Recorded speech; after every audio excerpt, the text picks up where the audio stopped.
ওয়ালাইকুম back to my channel Hasna blogs পক্ষ থেকে স্বাগতম। আজকে আমি খুব মজাদার একটি রেসিপি তৈরি করে দেখাবো। হাঁসের মাংস আলু দিয়ে কিভাবে হাঁসের মাংস তৈরি করা যায়, আর তার সাথে আছে বোনা খিচুড়ি। খুব ইজিভাবে বোনা খিচুড়িটা তৈরি করে দেখাবো। দুটি উপকরণ দিয়ে আমি এখানে নিয়েছি একটি ঝাঁকনিতে 1 কাপ নিয়েছি পোলাও চাল, আর সাথে নিয়েছি মুসুর ডাল। সবাই বাসায় মুসুর ডাল থেকে থাকে, তার জন্য আমি মুসুর ডাল দিয়ে তৈরি করে দেখাবো। আমি এক্সট্রা কোনো অন্য ডাল ইউজ করব না। তো আমি ভালো করে ধুয়ে পরিষ্কার করে আমি একটি ছাঁকনির সাহায্যে পানিটা ঝরিয়ে নেব। আর এরই মধ্যে আমি একটি প্যান বসিয়েছি।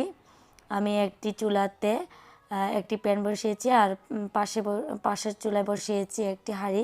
এর মধ্যে আমি হাঁসের মাংস দিয়েছি আমি 3 টুকরা দারচিনি, 3-4টি এলাচ, আর 3-4টি লং, আর দিয়েছি তেজপাতা, আর স্বাদ মতো লবণ দিয়ে নিচ্ছি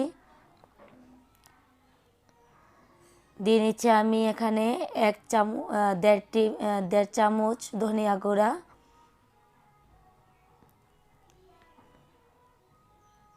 দিচ্ছি আমি 1.5 চামচ হলুদ গুঁড়া।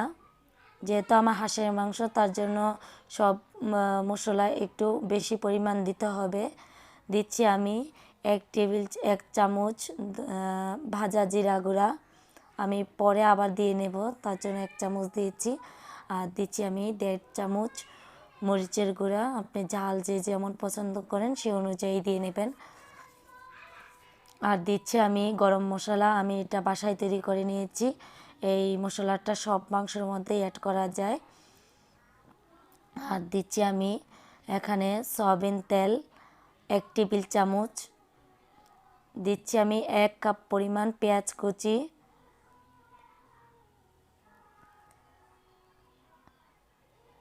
আর দিচ্ছি আমি 1.5 চামচ আদা পেস্ট, 1.5 চামচ রসুন পেস্ট, মোট 3 টেবিল চামচের মতো দিয়েছি। এখন আমি ভালো করে নাড়াচাড়া করে আমি এই মশলাটা দিয়ে খুব ভালো করে কষিয়ে নেব।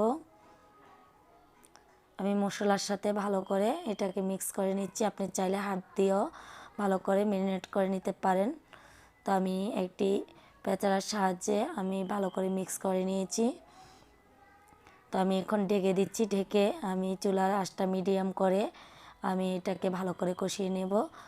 আর তারই পাশে যেই হাঁড়িটা বসিয়েছি, প্যানটা বসিয়েছি, তার মধ্যে দিয়েছি আমি 3টি তেজপাতা, আর দিচ্ছি আমি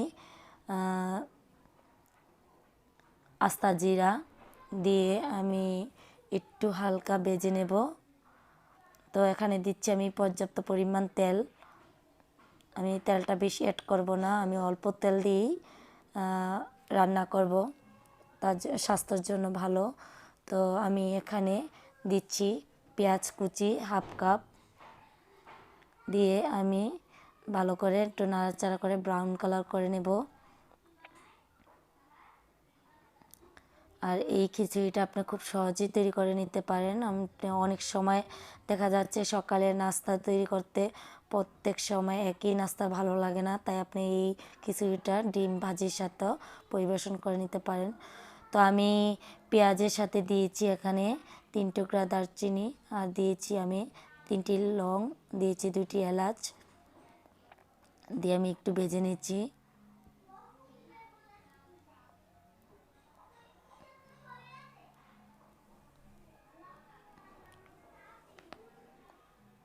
আর এই খিচুড়িটা খেতে দারুণ মজা হয়। আপনি এই খিচুড়িটা খালিও খেতে পারেন, সাথে ডিম অথবা মাংস সব কিছুর সাথেই খিচুড়িটা খেতে খুবই মজা হয়। তাই অনেক সময় বাসায় কিছু না থাকলেও এই খিচুড়িটা ইজিভাবে তৈরি করে নিতে পারেন। তো আমি এখন দিয়ে নিচ্ছি স্বাদ মতো লবণ।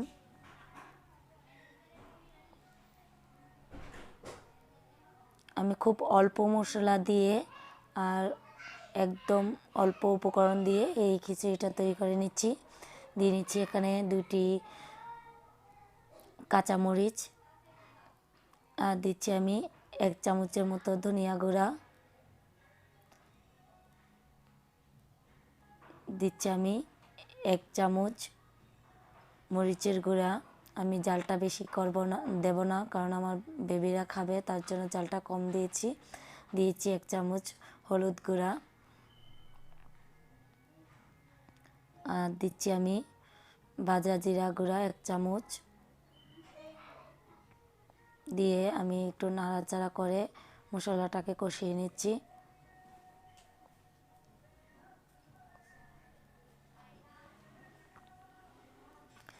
দিচ্ছি আমি 1 চামচ আদা পেস্ট, 1 চামচ রসুন পেস্ট। আমি অনবরত নাড়াচাড়া করে মশলাটাকে একটু কষিয়ে নিচ্ছি।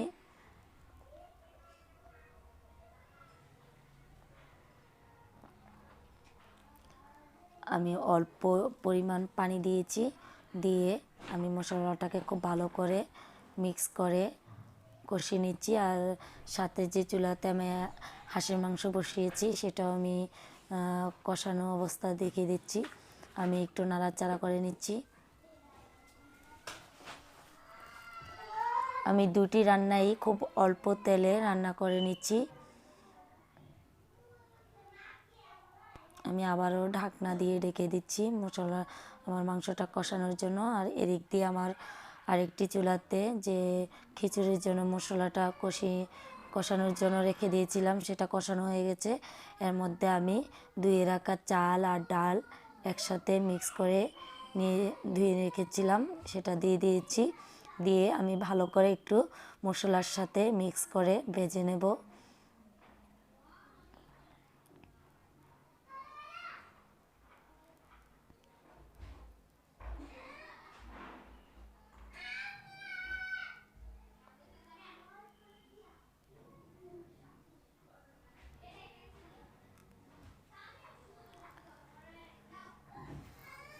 তো আমার চালটা একটু ভাজা হয়ে গেছে। আর এই খিচুড়িটা তখনই এত টেস্ট হয় যখন আপনি ভালো করে ভেজে মশলার সাথে ভেজে নেবেন। যত ভাজা হবে ততই মশলাটা ভালো করে কষানো হবে, আর খেতে খুবই মজা হয়। তো এখন আমি পানি অ্যাড করে দিচ্ছি। এখানে আমি হালকা কুসুম পানি দিচ্ছি, আমি হালকা গরম পানি দিয়ে নিচ্ছি।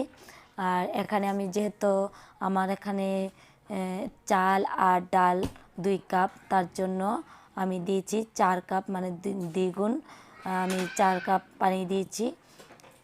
তাতে আপনার চালটা সিদ্ধ হয়ে একদম ঝরঝরা হবে খিচুড়িটা।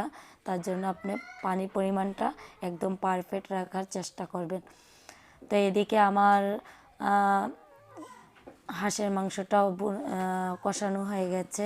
আমি খুব ভালো করে কষিয়ে নিচ্ছি।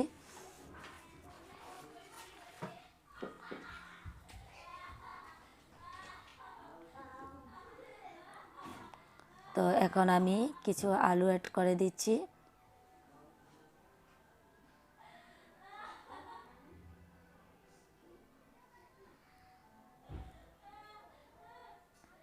দিয়ে আমি আবারও ভালো করে একটু নাড়াচাড়া করে নিচ্ছি।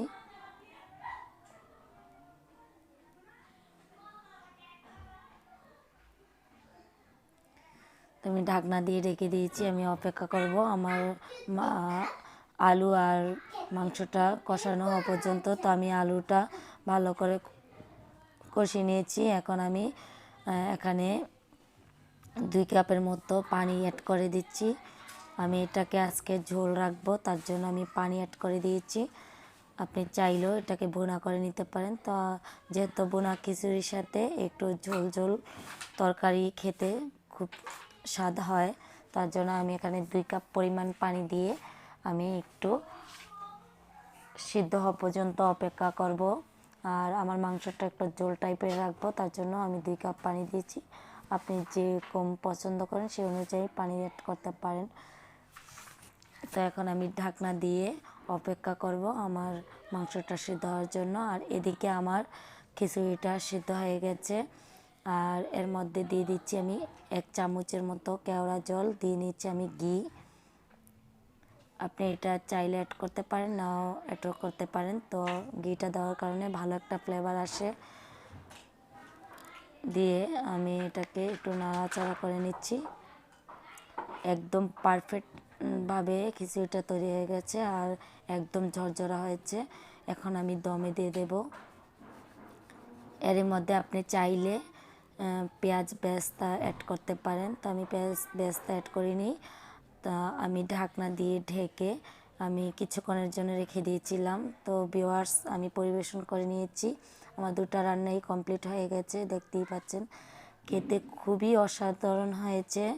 তো ভিউয়ার্স, আমার রেসিপিটি যদি আপনাদের ভালো লেগে থাকে তাহলে প্লিজ আমার চ্যানেলটিকে সাবস্ক্রাইব করে পাশে থাকা বেল আইকনটিকে ক্লিক করে রাখুন।